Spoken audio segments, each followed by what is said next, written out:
Buletin Didik 22 Oktober bersama saya Khairi Hazong Muhammad Asri. Assalamualaikum dan salam sejahtera. Keputusan permohonan rayuan kemasukan ke Universiti Awam UA bagi program pengajian lepasan Sijil Tinggi Persekolahan Malaysia STPM atau taraf bagi sesi akademik 2022-2023 boleh disemak mulai Selasa ini. Jabatan Pendidikan Tinggi Kementerian Pengajian Tinggi dalam kenyataan hari ini memaklumkan calon boleh menyemak keputusan mulai 12.30 hari pada 25 Oktober hingga 5 petang pada 30 Oktober di laman web yang tertera. Mengikut kenyataan itu, keputusan rayuan juga boleh disemak melalui aplikasi mobile UPU Pocket, menerusi telefon pintar dengan pengesahan setuju terima tawaran dan surat tawaran boleh dicetak mulai 26 hingga 30 Oktober di laman web rasmi UA. Tawaran adalah muktamad dan sebarang permohonan pertukaran program pengajian dan UA adalah tidak dibenarkan. Sumbangan Guru Pendidikan Khas Kolej Vokasional Keningau Lana Abon mendidik pelajar berkeperluan khas mendapat pengiktirafan dunia. Ia apabila Cikgu Lana Abon dipilih sebagai pemenang World Changer Award bagi bulan Oktober, anjuran Persatuan Pendidikan Khas Global Special Education Network and Inclusion Association (SENIA). Guru berusia 30 tahun ditugaskan mendidik pelajar mengalami masalah pendengaran dan pembelajaran. Menurut pengarah KV Keningau, Johari Elias Jaibit Sabin, Cikgu Lana berjaya melatih 3 pelajar berkeperluan khas menyertai pertandingan Asian English Olympics pada tahun lalu dalam kategori penceritaan.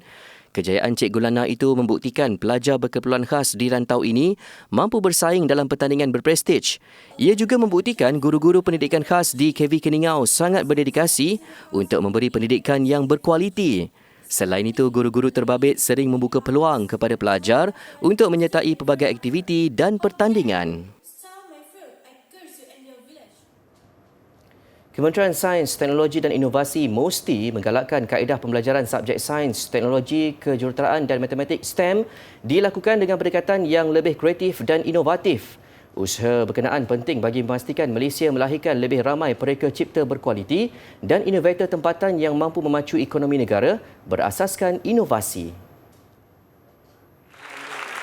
Menteri Sains, Teknologi dan Inovasi Datuk Seri Dr. Adham Baba berkata, data daripada Pusat STEM Negara menunjukkan bahawa bilangan pelajar dalam bidang berkenaan kini berada pada kadar 47% dan hanya 19% sahaja yang mengambil jurusan sains tulen. Justru itu, dalam usaha menjadikan pendidikan STEM menarik, kerjasama pelbagai pihak amat penting. Sebagai contoh, pihak sekolah boleh bekerjasama dengan pertubuhan bukan kerajaan NGO serta syarikat swasta bagi menarik minat pelajar terhadap STEM. Contoh lain ialah seperti yang diamalkan negara maju yang menggunakan pendekatan pembelajaran seperti experiential learning dan hands-on learning dari peringkat awal pendidikan. Pembelajaran STEM perlu mengaplikasikan konteks dunia sebenar dan menggunakan pendekatan penerokaan terbuka. Pendidikan STEM memerlukan kaedah pembelajaran yang bersepadu. Pendekatan sebegini menggalakkan para pelajar untuk berfikir secara kritikal dengan adanya kemahiran digital. Pembelajaran menerusi pengalaman ataupun experiential learning mampu mengekalkan pengetahuan yang didapati 90% lebih baik berbanding cara pembelajaran secara teori. Pengajaran guru bagi subjek berkaitan STEM juga akan lebih mudah difahami dan mampu meningkatkan kebolehan berfikir secara kritikal di kalangan para pelajar. Beliau berkata demikian dalam ucapannya di peringkat akhir pertandingan National Science Challenge 2022 Piala Pusingan Perdana Menteri Anjuran Akademi Sains Malaysia ASM. Katanya lagi, antara bidang fokus yang dilihat mampu menjadi game changer kepada negara ialah cetakan 4 dan 5D, teknologi biosains dan blockchain seperti yang dinyatakan dalam rangka kerja 10-10 Sains, Teknologi, Inovasi dan Ekonomi Malaysia.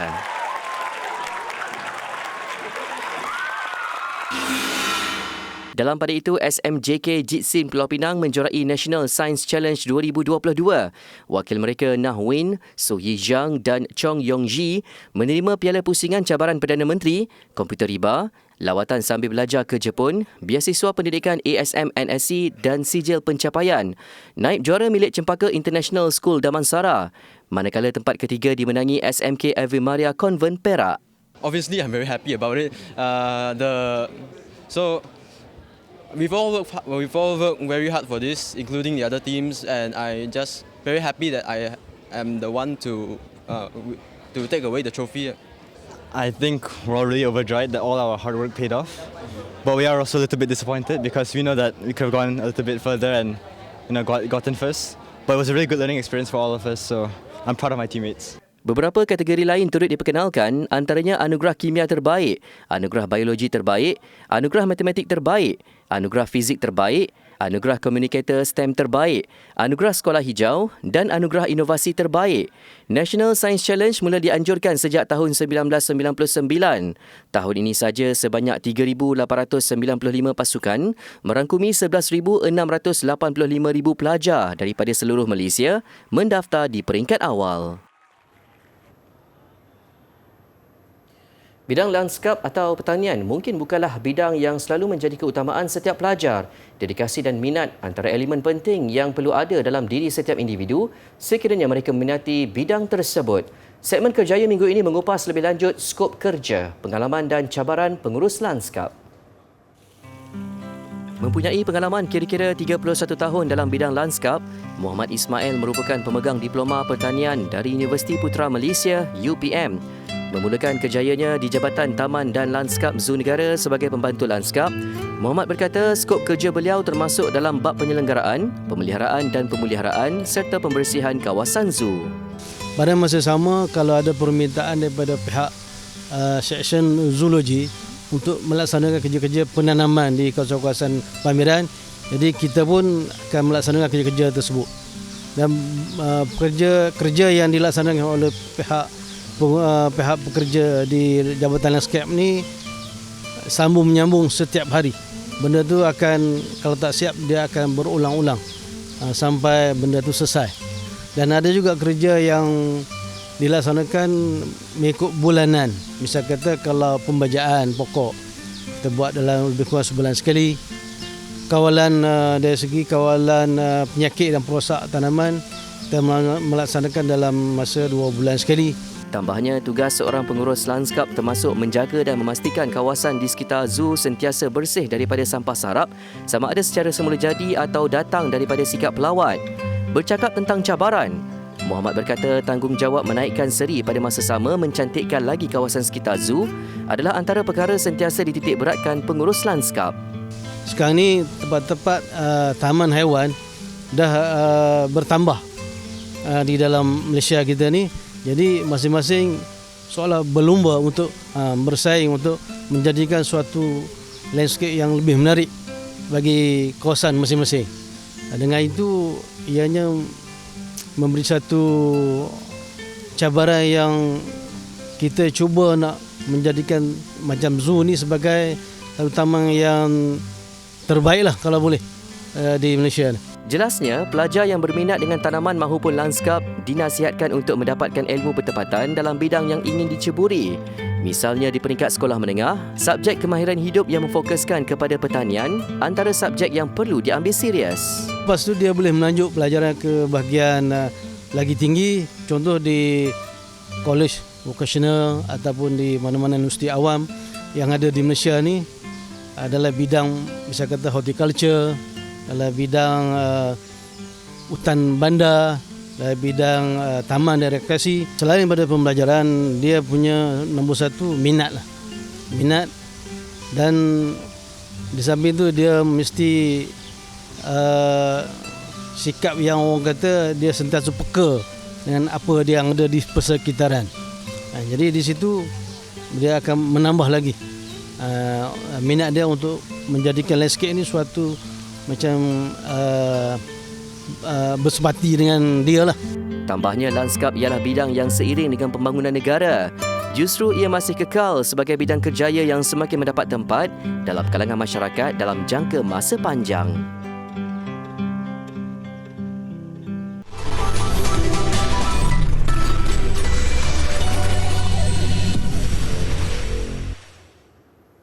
Kembali di Buletin Didik. Kementerian Pendidikan Tinggi KPT bersetuju supaya semua institusi pendidikan tinggi IPT memberi pelepasan selama 5 hari kepada semua pelajarnya untuk pulang mengundi pada pilihan raya umum ke-15.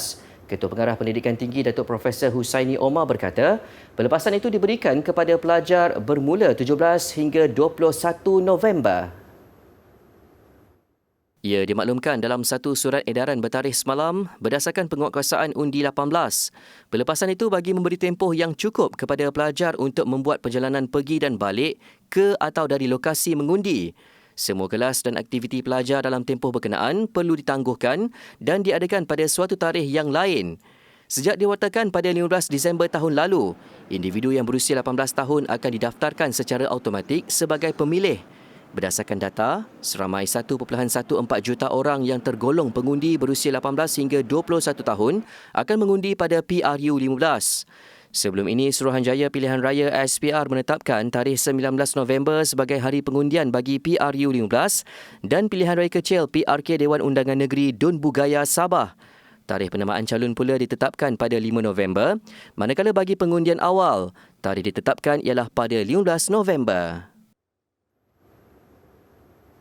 Tabiat menjaga kebersihan perlu dipupuk sejak kecil.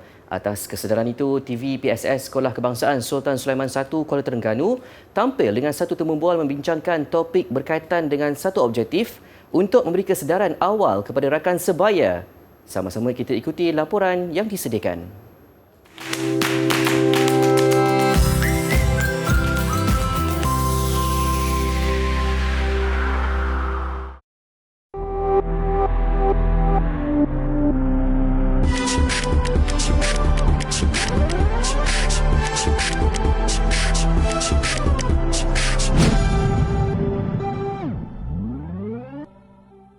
On 3, 2, 1, action. Assalamualaikum. Hai semua. Hari ini saya Wan Nur Edria Jannah dari TVPSS Channel akan menemu bual seorang wakil pelajar sekolah Sultan Sulaiman I iaitu Nur Iris Azahra. Hai. Terima kasih Adelia. Terima kasih Iris sudi datang ke studio kami. Topik kita hari ini adalah tentang kesedaran menjaga kebersihan di tempat awam. Iris boleh ulaskan? Pendapat Iris, ramai sebenarnya kadang-kadang terlupa kita perlu menjaga kebersihan di tempat awam bersama-sama. Ada yang buang sampah merata-rata, bukan tak sedar, tapi ada yang sengaja kerana malas nak cari tong sampah. Lepas makan terus buang di situ. Ya, betul. Saya sendiri pernah tengok ia berlaku. Sebenarnya dari kanak-kanak lagi kita perlu terapkan sikap buang sampah mestilah di tong sampah. Betul. Jika tiada tong sampah berdekatan, masukkan dulu dalam plastik dan ikat. Contohnya selepas makan, jangan buang bekas makanan di merata-rata. Atau ketika di dalam kereta, jangan buang plastik gula-gula keluar tingkap kereta. Sebenarnya kesedaran itu penting. Sikap kita main peranan di dalam menjaga kebersihan di tempat awam. Pesanan Iris untuk semua rakan-rakan di luar sana. Iris nak pesan, elakkan buang sampah di merata-rata. Buang di tong sampah yang disediakan. Jaga kebersihan itu amalan mulia. Mulakan kesedaran ini dari usia kanak-kanak. Betul, kanak-kanak macam kita. Iya. Sekian dahulu untuk kali ini. Terima kasih Iris sudi datang. Dan juga kepada kru kita Aish Muhammad. Bye! Pembuangan sampah merata-rata memberi kesan kepada alam sekitar dan kesihatan rakyat. Berbagai kempen dibuat untuk memberi kesedaran kepada masyarakat agar membuang sampah di tong sampah yang disediakan. Bukan membuang sampah di longkang, parit atau sungai. Kesedaran dari peringkat kanak-kanak perlu diterapkan agar menjelang dewasa amalan menjaga kebersihan dan membuang sampah di tempat yang betul sudah sebati dalam diri. Ayuh kawan-kawan, jaga kebersihan awam. Jadilah manusia yang berhemah dan bijak.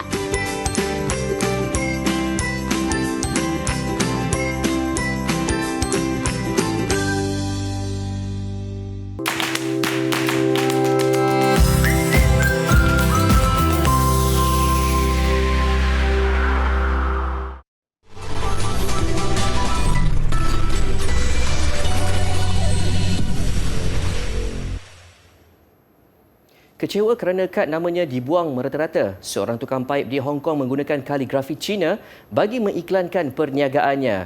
Idenya itu pantas mencuri tumpuan terutama kerana Yim Chiu Tong mampu menghasilkan kaligrafi yang agak cantik. Menurut Yim, 76 tahun, beliau mula kaedah itu sejak tahun 1960-an. Ia termasuk di lorong-lorong, tangga dan kawasan pejalan kaki. Tambahnya, sehingga kini sudah ribuan iklan berbentuk kaligrafi dibuatnya di sekitar kawasan padat dengan penduduk di Yau Ma Tei di Kowloon. Antara perkataan yang sering digunakannya termasuk Raja Tukang Paip, membuka paip, membersihkan dapur serta bilik air dan tidak perlukan perancah. Dalam semua kaligrafi itu, Yim turut meletakkan nombor telefonnya. Sudahnya ia menjadi antara punca Yim terpaksa menghentikan aktivitinya itu selepas pihak berkuasa Hong Kong menjalankan operasi pembersihan ke atas kawasan luar premis sejak pertengahan Ogos lalu. Akibatnya, Yim terpaksa menukarkan kelebihannya itu ke atas kanvas dan pertunjukan seni. Malah, Yim turut mempunyai akaun di Instagram bagi memudahkan beliau mempamerkan bakat seninya. Dan untuk sementara, beliau masih melakukan kerja tukang paip sebagai sumber pendapatan utamanya. Pesta Buku Antarabangsa Libya menarik penyertaan lebih 200 syarikat penerbit daripada 13 buah negara Arab.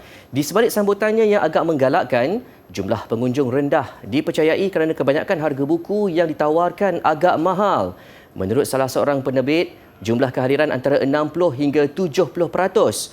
Puncanya kerana Pesta Buku Antarabangsa ini baru kali pertama diadakan di Benghazi. Dan ketika ini pula sesi persekolahan musim baru saja bermula di Libya. Hampir semua jenis buku dipamerkan, antaranya buku mengenai kebudayaan, sains dan agama. Pesta dijadual berlangsung selama 9 hari sehingga esok.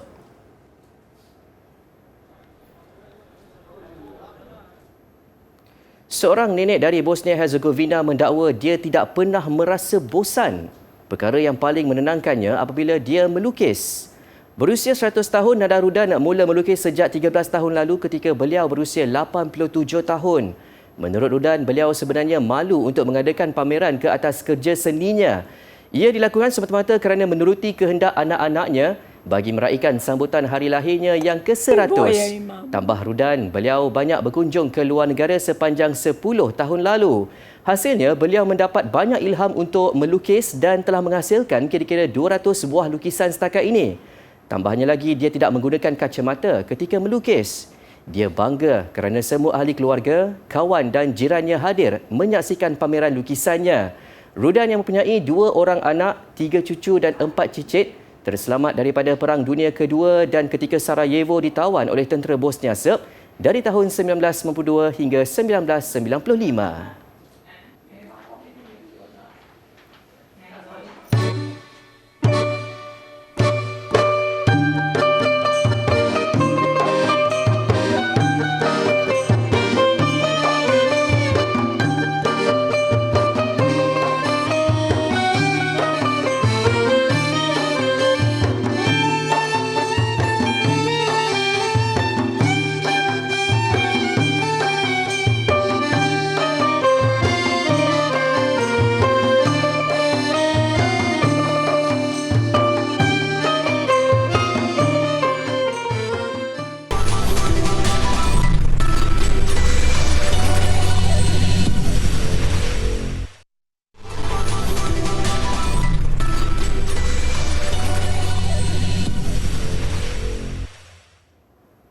Masih di Buletin Didik, Sukan Badminton terbuka Denmark. Kemarahan bergu campuran negara Goh Sun Huat dan Chevron Lai tersekat pada aksi separuh akhir petang tadi. Goh Sun Huat, Chevron Lai yang mengejutkan pilihan kedua dari Jepun, Yuta Watanabe, Arisa Higashino semalam, terpaksa akur kepada gandengan dari China Zheng Jiwei Huang Yaqiong, pilihan ketiga kejohanan. Bergu negara tewas 16-21 dan 22-24 meneruskan penguasaan lawan yang menang kesemua rekod 7 pertemuan mereka. Harapan Malaysia untuk memburu tiket final kini digalas gandengan juara dunia Aaron Chia dan Soh Woo Yik yang akan beraksi menentang bergu handalan Indonesia Marcus Fernandi Gideon dan Kevin Sanjaya Sukamuljo. Sementara itu, tumpuan peminat negara juga terarah kepada sandaran utama perseorangan Lee Zijia pada satu lagi aksi separuh akhir hari ini. Selaku pilihan keempat, Zijia berdepan jago Singapura, juga pilihan ketujuh Loh Kian Yew. Pada suku akhir semalam, Zijia menyingkirkan pemain Indonesia Jonathan Christie.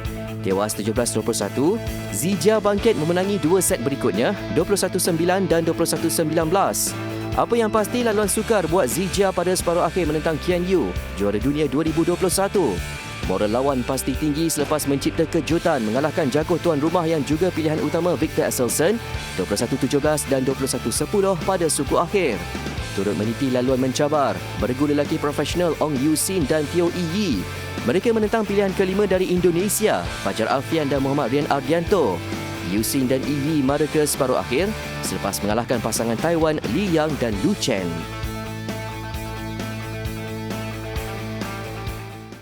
Berbaki 2 bulan kejohanan bola sepak Asia Tenggara, Piala AFF 2022 membuka tirai saingan bahangnya makin terasa apabila trofi rebutan 10 negara ASEAN itu kini berada di Kuala Lumpur dalam jelajah promosi.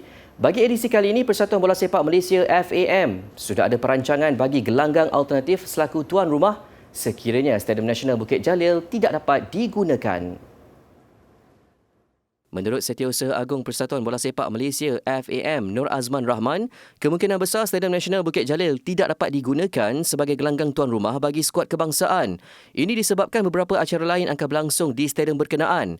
FAM kini mempunyai 4 pilihan stadium sebagai alternatif, iaitu Stadium Sultan Ibrahim di Johor, Stadium Sultan Mizan Zainal Abidin Terengganu, Stadium Hang Jebat Melaka dan Stadium Bola Sepak Kuala Lumpur Ceras. Berdasarkan jadual perlawanan Piala AFF 2022, Malaysia akan melayan kunjungan 2 pasukan dalam kumpulan B, iaitu Laos pada 24 Disember dan Singapura 3 Januari. Okey, Padang untuk AFF Mitsubishi Cup ni kita akan finaliskan minggu depan. InsyaAllah hari Selasa kita akan finalize dan kita akan ada beberapa Padang yang kita tengah nilaikan. Kemungkinan Bukit Jalil kita akan gunakan, tapi apa pun saya akan finalisekan dengan pengurusan dengan Datuk Presiden hari Selasa. Antara persiapan menghadapi Piala AFF, skuad Harimau Malaya Kendalian Kim Pan Gon akan mengharungi 2 aksi persahabatan. 2 pasukan terbabit dijangka diumumkan Selasa ini. Visual penggunaan jet suit oleh doktor bertugas mengakhiri buletin didik malam ini. Ketika ini penggunaannya masih dalam tempoh percubaan dan diharap dapat membantu menyelamatkan mangsa kemalangan di kawasan pegunungan dan laut dengan lebih pantas. Saya Khairi Azam Manasri. Assalamualaikum dan salam hormat.